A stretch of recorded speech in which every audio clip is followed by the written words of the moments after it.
Good morning student. मैं आपको bank समाधान विवरण यानी अध्याय 8 के बारे में मैं आपको परिचय भी करवाया, साथ ही साथ रोकड़ बही और पासबुक का संबंध भी बताया और साथ ही साथ बैंक समाधान विवरण का अर्थ एवं परिभाषा को भी मैंने आपको बताने का प्रयास किया। और मुझे विश्वास है कि आप लोगों ने नोटेशन यानी अकाउंट की कॉपी में लिखा भी होगा, ठीक है, जिसका PDF आप लोग मुझे भेजेंगे। उसके बाद हम देखते हैं पेज नंबर 274 पर ही है 8.4 यानी बैंक समाधान विवरण की विशेषताएं। बैंक समाधान विवरण की क्या विशेषताएं हैं देखते हैं। अंतर की दशा को तैयार करना। मैं तो पहले ही बता दिया हूँ कि रोकड़ बही और पासबुक में कभी कभी क्या होते हैं, बैंक के खाते में अंतर आ जाते हैं और उसी के शेष के अंतर को दिखाने के लिए बैंक समाधान विवरण को तैयार किया जाता है, जिसकी पहली विशेषता है अंतर की दशा को तैयार करना। दूसरी चीज़ है यह एक निश्चित तिथि को बनाया जाता है, याद रखिएगा, इसको एक निश्चित तिथि को तैयार करते हैं। बैंक समाधान विवरण एक निश्चित तिथि को तैयार किया जाता है। और तीसरी महत्वपूर्ण चीज़ है यह विवरण है, कोई किसी प्रकार का खाता नहीं है, है ना। बैंक समाधान विवरण खाता नहीं है, केवल विवरण है, याद रखिएगा। तो इसकी एक विशेषता में भी ये शामिल हो गई। दूसरी बात है ये जो है ग्राहक द्वारा तैयार किया जाता है। बैंक समाधान विवरण याद रखिएगा, ये वैकल्पिक प्रश्नों में या फिर एक उत्तरी प्रश्नों में पूछा जाता है बैंक समाधान विवरण किनके द्वारा तैयार किया जाता है, तो आपको लिखना होगा बैंक समाधान विवरण जो है ना, ग्राहकों के द्वारा तैयार किया जाता है। ये इसकी मूल विशेषता है। ये बैंक द्वारा बनाया नहीं जाता, ग्राहकों के द्वारा तैयार किया जाता है।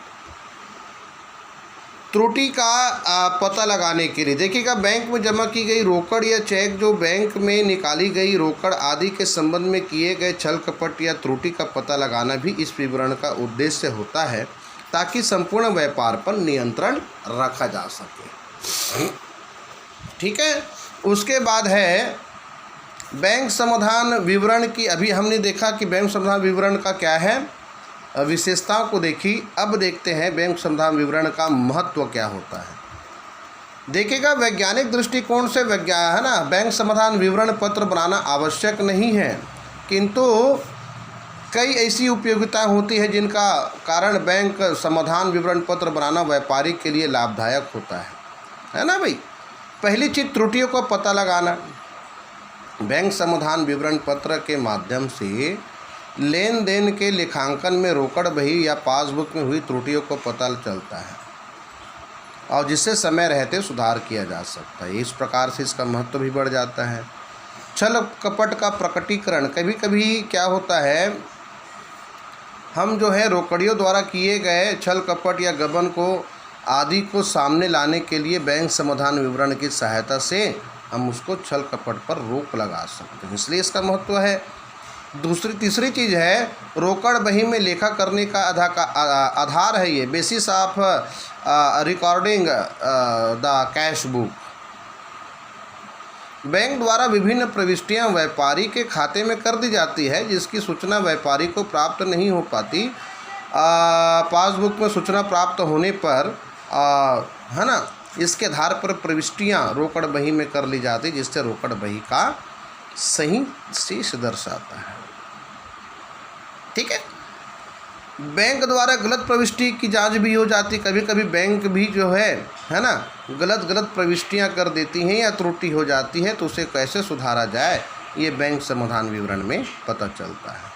अंकेक्षण यानी फॉर ऑडिटिंग में भी ये हमारे सहायता करती। वित्त वर्ष का जब हम ऑडिटिंग करते हैं, अंकेक्षण करते हैं, तो बैंक समाधान विवरण का महत्वपूर्ण योगदान रहता है, इसलिए इसका भी महत्व बन जाता है। वास्तविक शेष का ज्ञान भी मिलता है, हमारे पास कितनी शेष राशि बची हुई है, और साथ ही साथ चेक जो हैं लेखा जोखा भी हमको पता चल जाता है। तो इस प्रकार से मैंने आपको बताया बैंक समाधान विवरण की विशेषताएं, बैंक समाधान विवरण का महत्व, है ना। अब आपको बताता हूँ रोकड़ बही के शेष तथा पासबुक के शेष में अंतर के क्या कारण होते हैं जिसके कारण से बैंक समाधान विवरण को तैयार किया जाता है। देखिएगा, रोकड़ बही और पासबुक के शेष में अंतर उपस्थित करने वाले कारणों को निम्नलिखित दो वर्गों में बांटा जाता है जिसका विवेचना किया जा रहा है। जैसे कि ऐसे व्यवहार जिन्हें रोकड़ बही में लिखा गया, रोकड़ बही जो व्यापारी के पास रहती है किंतु पासबुक में नहीं लिखा जाता, ये भी पासबुक तो ग्राहक के पास रहती है ना भाई। और ऐसे व्यवहार जिसे पासबुक में लिखा गया है किंतु रोकड़ बही में नहीं लिखा गया, यानी रोकड़ बही में लिखा गया पासबुक में नहीं लिखी गई, या पासबुक में लिखा गया तो रोकड़ बही में नहीं लिखी गई। तो यही दो अंतर होते हैं मुख्यतः, जिसके कारण से बैंक समाधान विवरण में रोकड़ बही के शेष तथा पासबुक के शेष के कारण अंतर आती है। देखिएगा, ऐसे व्यवहार जिन्हें रोकड़ बही में लिखा गया किंतु पासबुक में नहीं लिखा गया, तो निर्गमित किए गए चेक जो भुगतान हेतु प्रस्तुत नहीं हुए, इस कारण से भी क्या होता है, ये अंतर आती है। और दूसरी चीज़ है संग्रह करने हेतु, है ना, भेजे गए चेक का संग्रहण ना होना।